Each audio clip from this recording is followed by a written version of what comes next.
خدا جب کسی بدبخت کو دکھ دینا چاہے تو وہ بدقسمت ناشکری کا رستہ اختیار کر لیتا ہے۔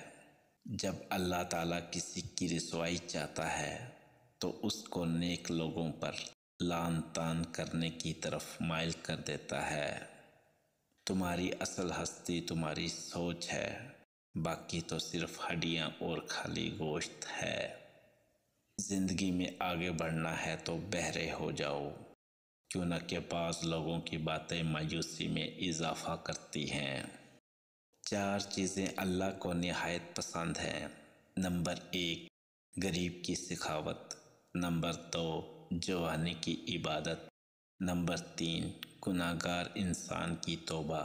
نمبر 4، دولت مند انسان کی عاجزی۔ ہفتے میں ایک بار ضرور کسی غریب کو کھانا کھلایا کرو اور اپنے مال کا کچھ حصہ اللہ کی راہ میں دے کر اللہ سے تجارت شروع کر دو۔ رزق اتنا بڑھ جائے گا کہ سنبھالا نہیں جائے گا۔ کون اچھا ہے کون برا، اس کے لیے اللہ نے آپ کی رائے نہیں مانگی۔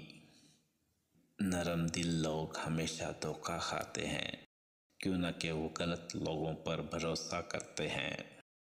جو آدمی برے وقت سے گزرا ہو وہ کسی کے ساتھ برا نہیں کرتا۔